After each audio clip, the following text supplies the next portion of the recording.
This isn't a study, and this isn't even anecdotal. This is reality. I actually see reality. The need for fiber in human diets is a complete fallacy.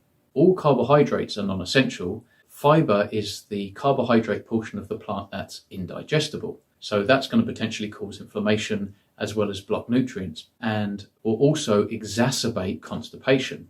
When you eat fiber, you simply add fiber to your stool. So we have soluble and insoluble fibers. The soluble fibers obviously do dissolve within our body's fluids, but is very poorly absorbed, and it isn't until it gets to the colon where bacterial fermentation takes place and gives off lots of methane gas, and so that can make you feel uncomfortable, bloated, and actually the methane gas has been shown to exacerbate constipation, so kind of the opposite for what we're going for when we consume fiber. And then the insoluble fiber, cellulose, which is completely indigestible for humans. We are absolutely not capable of breaking it down whatsoever. I've eaten half a pound, if not more, of pine bark in the last 3 days. I haven't had to have a bowel movement. Okay.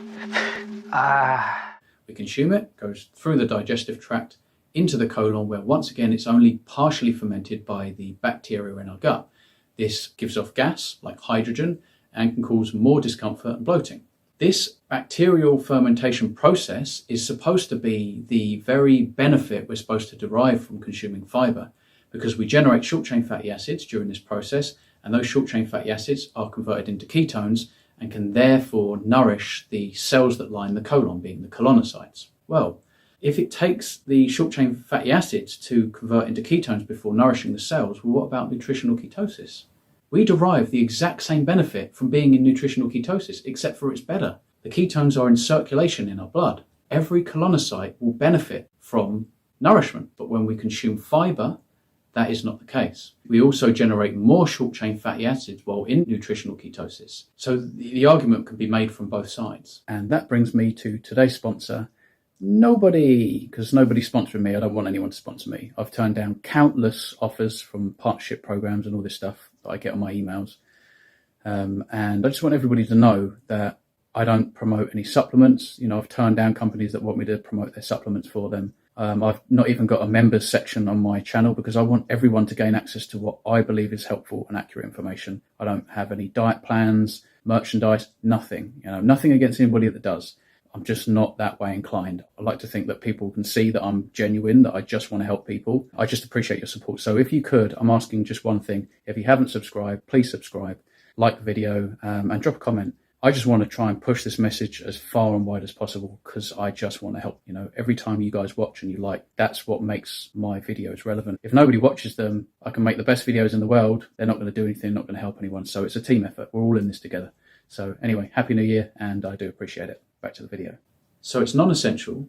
It's not a nutrient. It exacerbates constipation because it's indigestible. It causes both methane and hydrogen gas buildup, discomfort and bloating. The methane, therefore, also exacerbates constipation. This has been shown. And actually, it doesn't produce the level of short-chain fatty acids that nutritional ketosis can. So I'm struggling here. If anyone can, persuade me that there is a benefit of consuming fiber, feel free to drop it in the comments. If you're talking about optimal health, well, we can skip all this unnecessary inflammation, this inappropriate stress on the body, and we can just stick to red meat, eggs, butter, fish, dairy, moderation if you're happy to do dairy, and you're going to benefit far greater than those who are trying to address their gut health by consuming or over-consuming fiber.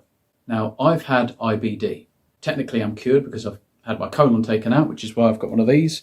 So I'd like to think I know what I'm talking about because I've done a lot of experiments pre-surgery and post-surgery. I can tell you that when I consume plants, this blows up like a balloon. When I was eating plants, my bag filled up with air like I was blowing it up like a balloon. Wow. Well, I haven't consumed plants for nearly 18 months now. I've been on a carnivore diet, very strict carnivore diet. And the red meat, the eggs, the fish, the dairy, the animal products break down 100%. It's just like fluid, honestly.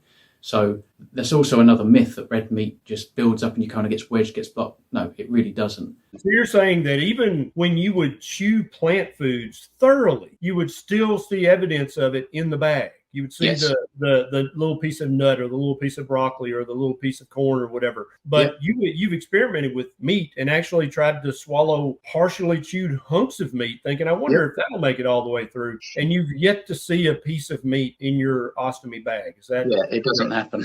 Yeah, it doesn't happen. Yeah. And I've talked to multiple other people with ostomies at different levels. And without exception, Lee, not a single person has ever said, oh, I see big chunks of ribeye or big chunks of bacon. I have to chew my meat really thoroughly or it'll wind up in the bag. But definitely broccoli, definitely corn, definitely peanuts, 100%. Yes, mushrooms. So honestly, I'd like to think I've debunked fiber right here, right now. There are people that say, they get constipation when they're not having fiber. I mean, you're probably going to have less output because when you eat fiber, you just add fiber to the stool. There's no benefit there. Also, something that doesn't break down, you better push it out because otherwise it's just in there stuck. And so, of course, you might have more bowel movements, but that's not a good thing. It shouldn't be the size or how hard and dry it is.